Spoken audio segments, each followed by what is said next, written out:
अस्सलाम वालेकुम। शराय दस्तूर से मैं हूं अब्दुल करीम सिद्दीकी और आप हैं AQS के साथ और मेरे साथ हैं मोहम्मद अदरीस अशरफ एडवोकेट। मुख्तलिफ जो कानूनी मामलात हैं बिलखसूस जो इंतखाबी उज़रदारियों से मुतल्लिक पेश आने वाली सूरत हाल के ऊपर इनका खासा तजर्बा है।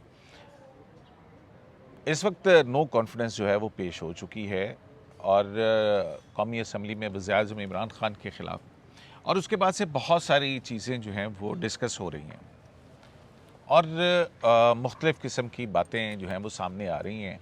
तो नो कॉन्फिडेंस की सूरत के अंदर आइन क्या कहता है, इजलास कब और कैसे बुलाया जाता है, और बिलखसूस एक आर्टिकल है 63A जिसमें डिफेक्शन क्लॉज का जिक्र है और उस हवाले से कहा जा रहा है कि अरकान को रोका भी जा सकता है। आर्टिकल 63A कहता क्या है, उसकी क्या सही और दुरुस्त इंटरप्रिटेशन हो रही है। अगर ऐसी सूरत में कि अगर स्पीकर जो है वो अरकान पार्लियामेंट को क्या रोक सकता है वोट डालने से, क्या पार्टी हेड वोट डालने से रोक सकता है, क्या पार्लियामेंट्री पार्टी रोक सकती है, तो ये सारी चीज़ें जो हैं, और फिर अगर ऐसा हो और फिर ऐसी सूरत भी कि अगर हुकूमती अरकान अपनी पार्टी या पार्लियामेंट्री पॉलिसी के ख़िलाफ़ वोट दें तो वो किस वक्त नाअहल होंगे। आया वो स्पीकर जो है उनको वोट डालने से रोक भी सकता है, लेकिन अगर वो वोट डल जाएगा तो उस वोट की कानूनी हैसियत क्या होगी, क्या वो काउंट होगा या नहीं होगा। ये बहुत सारे सवालात हैं जो आजकल मुख्तलिफ लोग जो हैं वो हमें व्हाट्सएप करके पूछ रहे हैं। तो हमने सोचा कि इस बारे में जो है किसी कानूनी माहिर से जो कानून का इल्म रखते हों उनसे ही गुफ्तगू करनी चाहिए। तो मैंने अदरीस अशरफ साहब से दरख्वास्त की और वो thank you very much Adris Ashraf साहब। पहली बात तो ये है कि जो हम देख रहे हैं कि अभी हमने देखा कि सुप्रीम कोर्ट बार के प्रेसिडेंट ने भी कहा कि 95(1) के तहत जब नो कॉन्फ्रेंस मूव हो गया तो 7 दिन में इजलास बुलाए, लेकिन इंटरप्रिटेशन ये है कि क्योंकि पहले रिक्विजिट होगा 54 के तहत इजलास, उसके लिए 14 दिन की मुद्दत है, 14 दिन के अंदर फिर वो जो है आगे जाएगा। तो ये क्या सूरत हाल बनती है, दोनों चीज़ें इकट्ठी आ रही हैं। इसकी वजह ये है कि अगर तो नेशनल असेंबली इन सेशन हो तो फिर तो आप रेजोल्यूशन ले आए, और जब रेजोल्यूशन आता है तो मिनिमम 3 दिन से शुरू होता है वक्त, और 7 दिन के अंदर उस पर राय शुमारी जो है स्पीकर साहब को जो है वो करवानी होती है। अगर majority of the national assembly, majority means के 172 members of the National Assembly, if they favor resolution तो फिर नो कॉन्फिडेंस मोशन जो है वो पास हो जाती है, और अगर इससे कम तादाद में लोग रेजोल्यूशन को फेवर करते हैं तो फिर ये रेजोल्यूशन फेल हो जाती है। ये सिंपल सी बात है, इसमें कोई रॉकेट साइंस नहीं। हाँ, और फिर कितने अरसे बाद तक नई नो कॉन्फिडेंस मोशन नहीं आ सकती? वो गालिबन 6 महीने का वक्त है उसमें, लेकिन मुझे उसको थोड़ा रिफ्रेश करना पड़ेगा। 6 महीने का वक्त है। हाँ, मैं ऑफ द कप उसमें बता जो रहा है हूँ। ऑफ द कप बता रहे हैं। अच्छा, अब यहाँ पे ये सवाल पैदा हो जाता है कि ये इसका तरीक़ाकार क्या होगा, बिज़नेस क्या होगा। यानी मैं कल पढ़ रहा था कि जो बिज़नेस रूल्स ऑफ बिज़नेस हैं उसके सेक्शन 37 के बाद अगर रिक्विजिट होता है इजलास, तो इजलास के पहले दिन ही क्या, मतलब अगर 14 दिन बाद करते हैं या 14 दिन में किसी दिन में होते हैं, कौमी असम्बली का सेशन समन हो गया। अब समन होने के बाद क्या पहला बिजनेस जो है वो नो कॉन्फिडेंस मूव होगी या कुछ और होगा? देखिए कि मैंने जैसे आपसे अर्ज़ की ना कि असम्बली का जो है वो उसका इन सेशन होना ज़रूरी है। अगर वो इन सेशन होगी तो रेजोल्यूशन जो है वो मूव की वो जा सकती। पहला बिजनेस वो होगा। ज़र है कि वो मैं मूव रूल की जा 37 में सकती। पढ़ रहा था इसके असेंबली रूल्स में, उसमें यही था कि क्वेश्चन आवर के बाद स्पीकर जो है ही इज़ बाउंड कि वो पहला बिजनेस जो करेगा वो नो कॉन्फिडेंस मूव जो है वो टेबल करेगा। टेबल कर। जब वो टेबल हो जाएगी तो फिर उसके 3 दिन तक का वक्त होगा हाँ, 3 दिन वोटिंग तक के लिए। जी। 3 उसके दिन बाद तक वोटिंग नहीं हो सकी। हाँ, फिर उन 3 दिन के बाद 3 दिन से लेके 7 दिन के अंदर स्पीकर साहब कोई भी टाइम फिक्स करेंगे कि जिसमें रायशुमारी हो जाएगी, और ये रायशुमारी जो है ये शो ऑफ हैंड से होगी। आइज और नोज मतलब हाउस डिवाइड होगा। डिवाइड होगा इसमें। अच्छा, अब यहाँ पे बात आ जाती है कि जैसे सुनने में आ रहा है कि 63A में लफ्ज़ पार्लियामेंट्री पार्टी का डिसीजन है, उसमें डिस्क्वालिफिकेशन की है कि अगर आप पार्लियामेंट्री पार्टी के डिसीजन के ख़िलाफ़ वोट देते हैं या ऑब्स्टेन करते हैं, वोट एंड ऑब्स्टेन का लफ्ज़ है, एब्स्टेन का, तो फिर क्या सूरत हाल बनती है? अच्छा, फिर आप थोड़ा सा जो आर्टिकल 63A है उसको थोड़ा सा अंडरस्टैंड कर लें। हर सिचुएशन में ऐसा नहीं होता है, वहाँ पे एन्यूमरेट हैं सिचुएशंस। अगर कोई शख्स अपनी पार्टी छोड़ता है तब 63A अप्लाई करता है, अपनी पार्टी से रिज़ाइन करे या किसी और पार्टी को ज्वाइन करे, तब और अगर वोट 63A डालने ना अप्लाई आए, करता है। वोट डालने ना मैं आए। उस पे आता हूँ।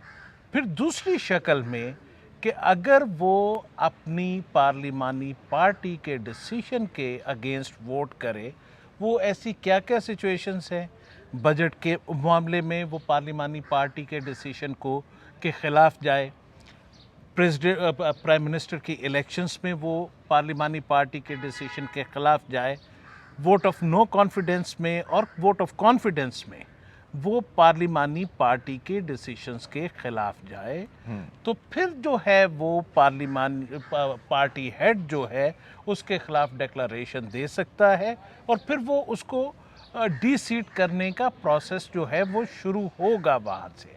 अब अगर मैं थोड़ी उसमें 30 दिन है और फिर उसके बाद हाँ, मैं इस पे थोड़ा इलेक्शन कमीशन थोड़ी और बात कर लूँ कि फ़र्ज़ करें कि अगर कोई कानून बन रहा है अदर देन बजट, उस पे पार्लिमानी पार्टी फैसला करती है कि कानून की फेवर में वोट देना है या इसके अगेंस्ट वोट देना है, तो वहाँ 63A अप्लाई नहीं करेगी, डिफेक्शन नहीं होगी। ये 3 सूरतें दी हुई हैं ना, ये बड़ी वाज़ेह हैं चीज़ कि है, जहाँ बड़ी पे, वाज़ेह बात है। ये अप्लाई करेगी। तो क्या ऐसी सूरत में पार्लियामेंट्री पार्टी जो है उसका एक फैसला होगा कि हमने जो है वोट देना है या नहीं देना है, जी या हमने एब्सटेन रहना है?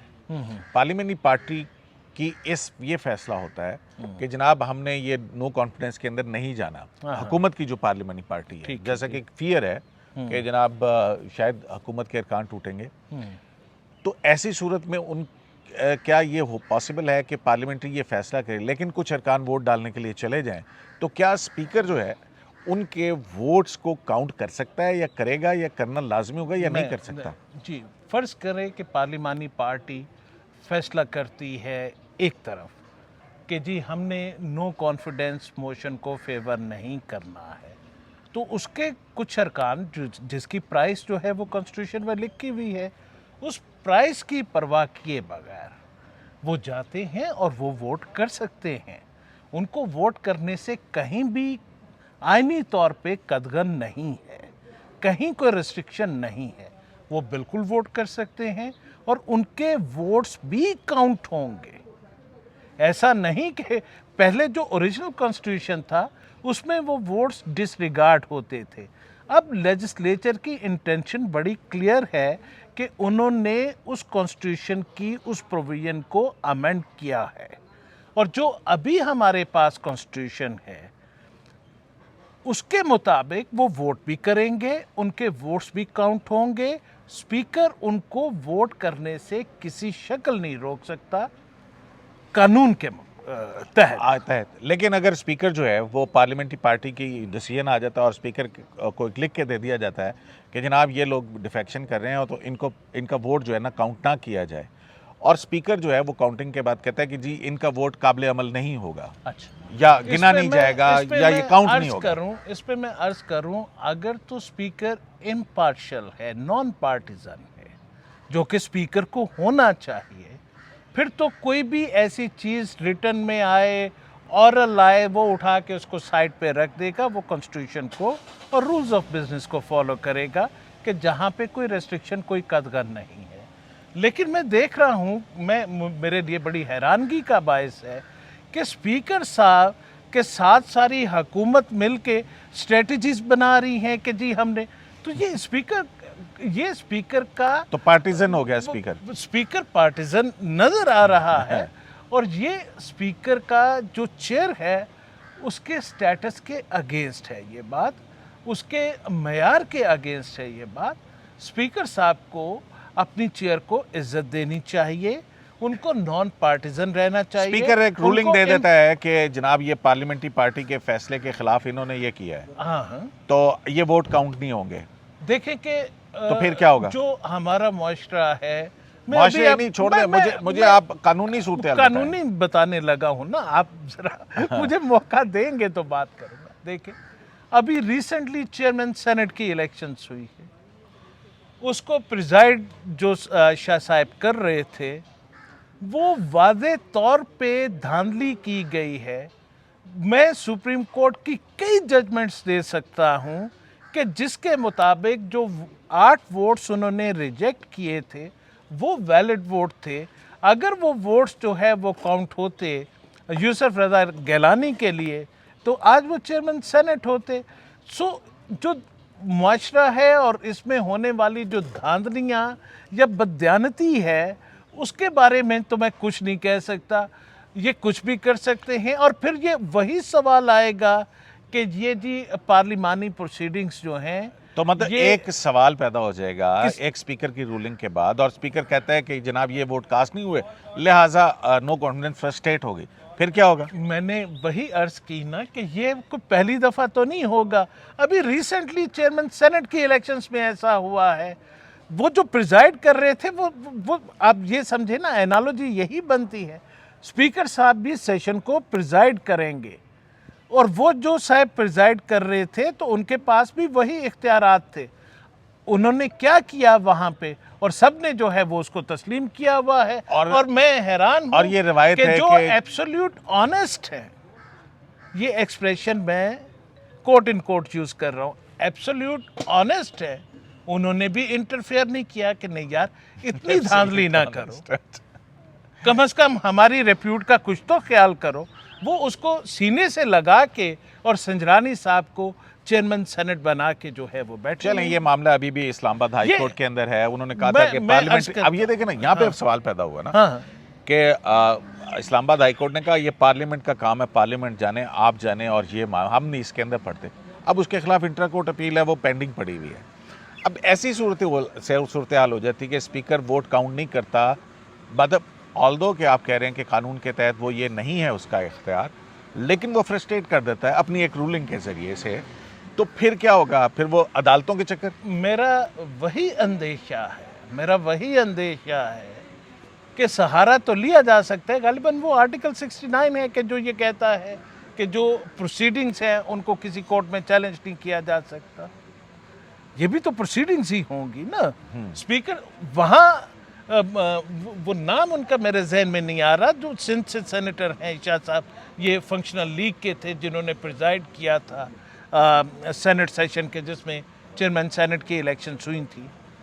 तो ये स्पीकर साहब तो उनसे भी 2 हाथ आगे जा रहे हैं कि जो अपने कमरे में गवर्नमेंट का इजलास बना के स्ट्रेटेजिस्ट बना रहे हैं। अच्छा, ये तो छोड़ देना आप, बाद में आपको जो लीगल पोजीशन कह रहा हूँ कि वो फ्रस्ट्रेट कर देते हैं कि जी ये अकाउंट नहीं होते, और क्या देखे ना कि वो फ्रस्ट्रेट कर देते हैं, तो फिर अदालतें भी ये मौक़िफ़ ले सकती हैं कि जी ये तो पार्लिमानी प्रोसीडिंग्स हैं, हम इनको कैसे देखें। हाँ, लेकिन क्या वो वोट काउंट तो होंगे? देखें ना, वोट, सवाल ये है कि जो स्पीकर की रूलिंग होगी उस रूलिंग के मुताबिक अगर वो कह देते हैं कि फेल है ये जो है नो कॉन्फिडेंस मोशन, तो बस बात ख़त्म हो गई। फिर तो ऑपोजिशन के पास उनकी राइट्स की प्रोटेक्शन के लिए जो इदारा बचता है वो जुडिशरी है। जुडिशरी में अल्लाह करे कि ऐसा ना हो, लेकिन अगर कोर्ट्स ये कहती हैं कि जी वो आर्टिकल 69 में जो पार्लिमानी प्रोसीडिंग्स हैं वो चैलेंजेबल नहीं है बिफोर एनी कोर्ट, तो फिर तो मैं तो फसाद फिर देख रहा हूँ इसमें। अच्छा, नहीं, ये तो आपका पॉलिटिकल कमेंट है ना, ये तो हम देखेंगे कि पॉलिटिकल मेजॉरिटी। मैं तो आपको कानून के तालिब इल्म के तौर पे कानून बात कर रहा हूँ ना। कानून भी तो मुल्की हालात के मुताबिक ही होता है ना। अच्छा अदरीस साहब, ये देखें, एक चीज़ वाज़ेह है कि जब नो कॉन्फिडेंस आ जाती तो प्राइम मिनिस्टर का असेंबली तोड़ने का इख्तियार ख़त्म हो जाता है जी। लेकिन एक और सिनारियो हम देखते हैं कि फिर आइन और कानून क्या कहता है। मसलन अगर ऑपोजिशन का vote of confidence, no confidence जो है वो कामयाब हो जाता है, जी लेकिन हम देखते हैं कि उन्होंने दूसरा नाम के जिस नाम के लिए ईवान में हो वो नहीं होता, और उसके बाद एक नया नाम आता है और वो वोट ऑफ कॉन्फिडेंस नहीं ले पाता है फिर इजलास से। अच्छा, ऐसी सूरत में मुझे बताएं कि अगर कामयाब होता है तो फिर नया leader of the opposition house जो है वो इलेक्ट नहीं हो पाता है, हाँ, हाँ। तो ऐसी सूरत में क्या होगा? क्या सदर इसी प्राइम मिनिस्टर को कंटिन्यू करने के लिए कहेगा No, no, जब no, तक कि नया leader of the house elect नहीं होता? Not at all, not at all. देखिए कि आपका ये सवाल है कि जो नो कॉन्फिडेंस मोशन है वो सक्सेसफुल हो गया, ठीक है, ये प्राइम मिनिस्टर तो गया ना, इसका कोई एंटाइटलमेंट या इसका कोई राइट नहीं है वो उसमें कंटिन्यू करे आइन as की Prime जुबान है, Minister। He shall cease to, वो तो फौरन चले जाएंगे हाँ। प्राइम मिनिस्टर साहब। अब ये है कि दूसरा leader of the house elect करना है। अगर मेजॉरिटी जो है वो उससे दूसरा कोई इलेक्ट हो जाता है लीडर ऑफ द हाउस, फिर तो ठीक है ना। फिर तो ठीक है। अगर नहीं कोई ऐसी मेजॉरिटी ले पाता तो वो ठीक है, वो डिसॉल्व हो जाएगी, फ्रेश इलेक्शन कॉल हो जाएंगे। सिर्फ इसी वजह से एक होगी, या देखें, हाँ। मैं 58 पढ़ रहा था, हाँ, जो कि प्रेसिडेंट का इख्तियार है जी। असेंबली तोड़ने का। जी हाँ। 58(1) जो है हाँ। वो कहता है कि प्रेसिडेंट को सेटिस्फाइड होना ज़रूरी है कि अपनी डिस्क्रिशन ये इस्तेमाल करे असेंबली डिसॉल्व करने के जी, लिए। ठीक, लेकिन कुछ दुरुस्त लोग ये है। कहते हैं हाँ। कि उसके लिए ज़ाहिर है एक दफ़ा मौका होगा, दूसरी दफ़ा होगा, या कॉन्टीन्यूस होता रहेगा जब तक नहीं हो सकेगा। तो ऐसी सूरत में जो है वो मेरा एक और बड़े कानूनी दिमाग उनसे बात कर रहा था, उन्होंने कहा कि अगर नहीं इलेक्ट होता तो सदर का इख्तियार है कि वो उसी वज़ीर आज़म को कंटिन्यू करने के नहीं लिए कह नहीं, सके। I don't think so. ये ऐसा कॉन्स्टिट्यूशन की कोई प्रोविजन 18वीं नहीं है। तरमीम के बाद ये चीज़ जो है ये नहीं, अब ऐसी ऐसा ऐसी ऐसी प्रोविजन, बहरहाल मैं इसको रीचेक करने के लिए तैयार हूँ, लेकिन मेरा ख्याल नहीं है कि कॉन्स्टिट्यूशन के अंदर कोई ऐसी प्रोविजन है। बहरहाल मैं इसको रीचेक करूँगा, क्योंकि ये तो फिर सारा मकसद ही ख़त्म हो गया ना डेमोक्रेसी का, कि एक ऐसा शख्स मुल्क का चीफ एग्जीक्यूटिव रहे कि जिसको हाउस की मेजॉरिटी हासिल ना हो। वो कैसे, ये तो सारा कॉन्स्टिट्यूशन ही धड़म से गिर जाएगा। और ऐसा नहीं कि कोई बार बार होगा, ठीक है, वो कोई इलेक्शन के लिए रखा जाएगा, लोग जो है अपने नॉमिनेशन पेपर्स फाइल करेंगे, और अगर कोई मेजॉरिटी नहीं क्या ले पाता पार्टी है, हेड या पार्लियामेंट्री पार्टी अपने अरकान को इजलास में शरीक होने से रोकने का कह सकती है? देखें कि कहने में तो कोई हर्ज नहीं है। हर पार्टी अपनी स्ट्रेटजी बनाती है, पॉलिटिकल स्ट्रेटजी बनाती है।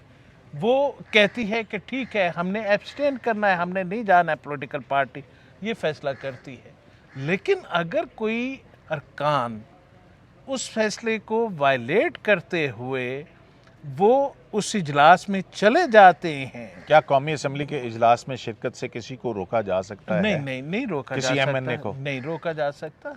तो ऐसी कोई भी लेकिन डायरेक्शन वो- गैर कानूनी होगी, देखें कि वो चाहे वो उसकी- पार्लियामेंट्री पार्टी दे या लीडर ऑफ द उनकी पार्टी ये दे। ये स्ट्रेटजीज होती है ना पॉलिटिकल पार्टीज की।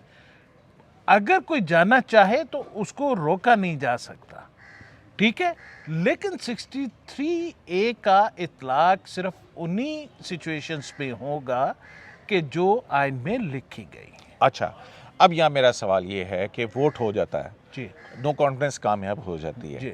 लेकिन आप उस पार्टी के कुछ लोग जो हैं डिफेक्ट कर जाते हैं, उनका वोट भी काउंट हो जाता है, जी हाँ, ठीक है। तो क्या उनका फिर एक सवाल उठ जाएगा कि जनाब ये इन्होंने डिफेक्शन की है, हाँ हाँ तो जब तक इलेक्शन कमीशन ने 30 दिन में उसका फैसला करना हाँ, है, हाँ। लेकिन इस दौरान में नया लीडर ऑफ द हाउस जो है हाँ। उसका नाम आ जाता है, जी, तो ठीक क्या है। वो पार्टी अरकान जो है हाँ हाँ, अपना वोट फिर कास्ट कर सकते हैं बिल्कुल कास्ट कर सकते, लीडर ऑफ द हाउस के लिए? बिल्कुल कास्ट कर, क्यों नहीं कास्ट कर सकते? जब तक वो डी-सीट नहीं होते हैं उस वक्त तक वो एंटाइटल्ड हैं वो तमाम प्रिविलेजेस के भी कि जो मेंबर पार्लियामेंट्स को मिलती हैं, और तमाम उन जिम्मेदारियों के भी कि जो मेंबर पार्लियामेंट्स को करना होती हैं, जब तक वो डी-सीट नहीं होते हैं। जैसे आशा गुल अलई का केस है, जी हाँ, अभी सुप्रीम कोर्ट ने उसमें डिसाइड किया क्योंकि उसके ऊपर उन्होंने उसकी पार्टी रुकनीत ख़त्म करने के लिए रेफरेंस भिजवाया था, इलेक्शन कमीशन का फैसला और फिर उसके बाद सुप्रीम कोर्ट का फैसला। बहरहाल जी ये मुख्तलिफ सिचुएशंस हैं और इसमें अदरीस अशरफ साहब का बिल्कुल ये कहना है कि स्पीकर के पास किसी अरकान पार्लियामेंट को ना तो वोट डालने से रोकने का इख्तियार है और ना ही उसके पास आइनी तौर के ऊपर ये इख्तियार है कि वो किसी कॉस्ट शुदा वोट जो वोट डल गया हो उसको गिनती का में शुमार ना करे और कोई ऐसी रूलिंग दे जो कि खिलाफ आइन हो, क्योंकि आइन के आर्टिकल 63A के हवाले से हुकूमती वज़रा और मुख्तलिफ़ तरफ से इसकी बिल्कुल इसके बरक्स इंटरप्रिटेशन जो है वो की जा रही है। सियासत की बसात पर शतरंज की चालें जो हैं वो अपने अरूज पर हैं और आने वाले दिनों में आप देखिएगा कि इसमें और भी बहुत सारी चालें जो हैं वो हमें देखने को मिलेंगी। शराय दस्तूर से अब्दुल क़य्यूम सिद्दीकी को AQS लाइव से इजाज़त दीजिए। अल्लाह के बाद।